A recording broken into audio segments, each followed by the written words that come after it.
Hello বন্ধুরা, দেবীর ব্লগে সবাইকে স্বাগত। তোমরা কেমন আছো?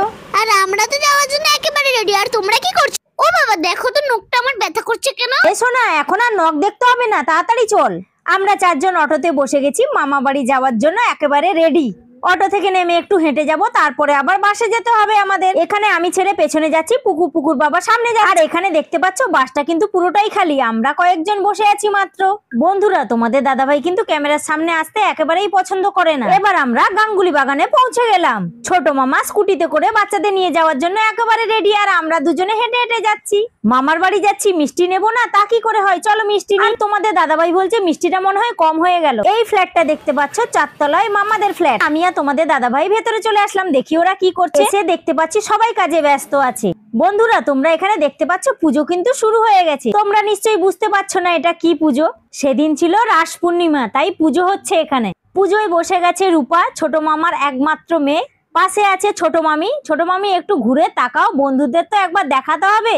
আজকের দিনে পুজোয় ওরা খুব ব্যস্ত, তাই আবার বললাম এবার চলো ঠাকুর দর্শন করাই, সবাই একবার দেখে নাও। আর পুরোহিত মশাই মন্ত্র পড়া শুরু করে দিয়েছে। এবার আমি লুচি বেলতে বসে গেছি, সবার খিদে পেয়ে গেছে, বেলা 12টা হয়ে গেছে। লুচি আর ছোলার ডাল হয়েছে, সবাইকে খেতে বসিয়ে দিয়েছি। পুজো হতে অনেক সময় লাগবে, বাচ্চাদের খিদে পেয়ে গেছে, তাই মামা বললো খেতে দিয়ে দাও। দাদা তাড়াতাড়ি খেয়ে নে, প্রসাদ দিতে যাবি আবার। রায় বাগিনী ননদিনী। রূপা বলে বৌদি এসব কি বলছো? না না, একটু মজা করলাম। পুজো এবার হয়ে গেছে, সবাইকে এবার নিচের ফ্ল্যাটে প্রসাদ দিতে হবে। থালার মধ্যে অনেকগুলো প্রসাদ নিয়ে নিয়েছে, যাতে সবাইকে একসাথে দেওয়া যেতে পারে।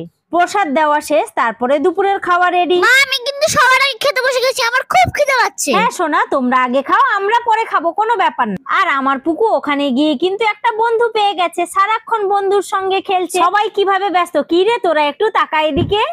চলো এবার দেখাই কি কি রান্না হয়েছে। হয়েছে চাটনি, পনিরের তরকারি, বেগুনি, আলুর দম, বাসন্তী পোলাও, পাঁপড়, মিষ্টি।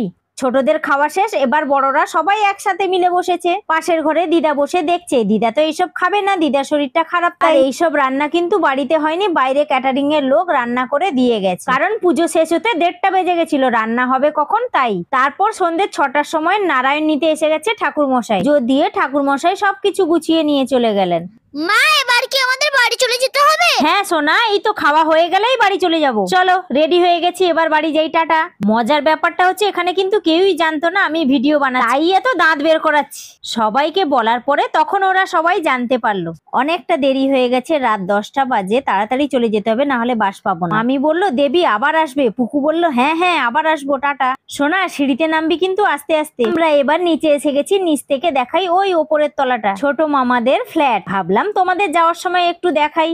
ফ্ল্যাটের উল্টো দিকে আছে গাড়ি পার্কিং করার জায়গা, একটু হেঁটে যেতে হবে বাস ধরার জন্য। যাওয়ার পথে একটু ভিডিও করে নিলাম। তোমাদের দাদাভাই বলে খাওয়ার পরে নাকি একটু হাঁটলে ভালো, আর আমি তো কোনোদিন হাঁটি না, খাওয়ার পরেই শুয়ে পড়ি, তাই আজকে সুযোগ পেয়েছি একটু হেঁটে নিলাম।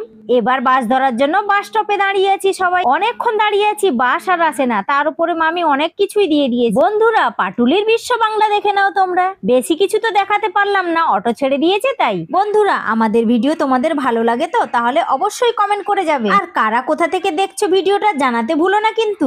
একটা অটো থেকে নেমে আর একটা অটো ধরার জন্য আবারও দাঁড়িয়ে আছি। কি দেখছো সবাই? এবার তো তোমরা লাইক আর সাবস্ক্রাইব করে যাও। আমরা এবার বাড়ি পৌঁছে গেলাম, টাটা।